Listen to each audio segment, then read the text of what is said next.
Dominique, congratulations. Ironheart, Riri Williams, is in the MCU in Black Panther Wakanda Forever in theaters now. First question I have for you. I know Ryan Coogler directed Black Panther Wakanda Forever and he's the EP on Ironheart, but can you talk to me about collaborating with Ryan Coogler to establish Riri Williams in Black Panther Wakanda Forever and the Ironheart Disney Plus series? I think one thing about that man, Ryan Coogler, is that he knows how to tell a story. He knows how to get to the truth of a person. He knows how to tap into whatever that is about the human experience that draws us in and really connects us. And he does that well every time.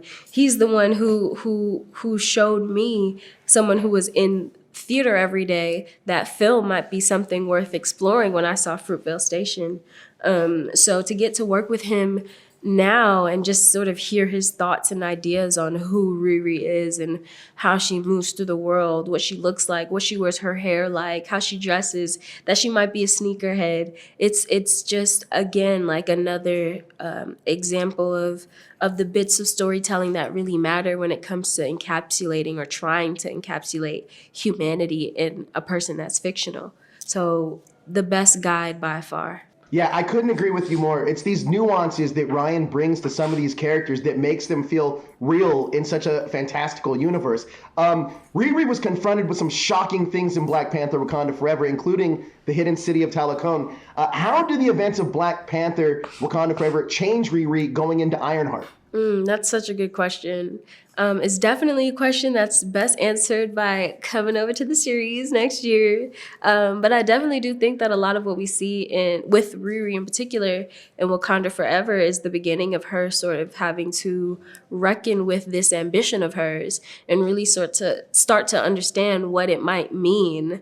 I think that up until that point, and sort of as it's hinted in the show, she's moving through MIT. She's got her own little side business going. She's making it do what it do over there until she has a reason to sort of look up quite literally and see like these larger worlds that are in front of her that she now has no choice but to sort of face. And so I think that sort of confrontation of nothing but her own brilliance and her own genius is a very exciting thing in itself. And I think that if folks were intrigued enough by that they might find satisfaction over at the series next year too. Now, I know that you talked about working with Ryan and how he understands the character, but what did you want to bring to Riri that wasn't necessarily on the page? Honestly, the primary thing, this is probably like the one and only thing that I hoped to sort of impart, was that she didn't have to look like a traditional genius or a traditional hero, and that she was neither of those things. She was first and foremost a young Black girl. That's it, that's it, and that's also everything.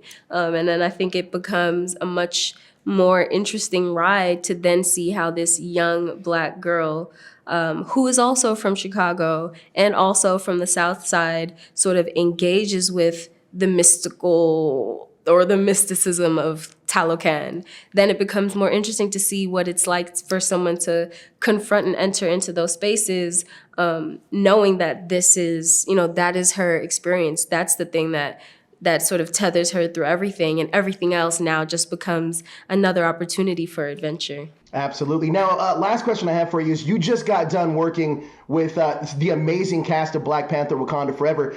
Can you talk to me about any advice they may have given you as MCU veteran actors? And also, if any other MCU veteran actors, maybe a Robert Downey Jr., had any advice for you as well? Yeah, actually, I'd say that the cast on the show, they really did such a great job of just really walking in their excellence and understanding that their first responsibility was to their character.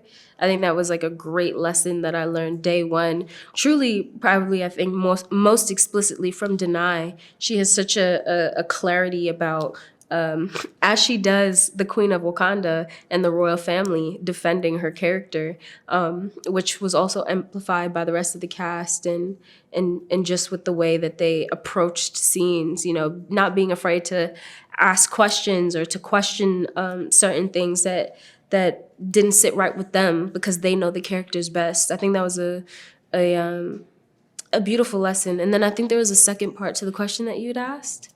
Oh, I just asked if Robert Downey Jr. Oh, yes, and other MCU vets. Absolutely. I wasn't able to speak with RDJ before we got into filming or anything, but right toward the conclusion of the film, I'd actually had the chance to speak with him through FaceTime. A castmate over on Ironheart had actually done a show with him and connected us, and he had some beautiful words to say about how much he believes that Riri Williams is and should always be her own person, her own thing, that this legacy is headed in the right direction, and all the beautiful, encouraging things that you hope to hear from the Iron Man himself. And I was also fortunate to speak with Brie Larson also. She was really an open book about what her experience was like, sort of as a human female trying to play a superhuman female. And just all the things that come along with that. So I've been very, very grateful to have some real genuine conversations with people who care about the work. Not only do they do a great job and create characters that we fall in love with, but they also care about the way in which that role and that work is executed. Well, Dominique, thank you so much for your time. I can't wait for everyone to see Black Panther Wakanda Forever and your Ironheart Disney Plus series.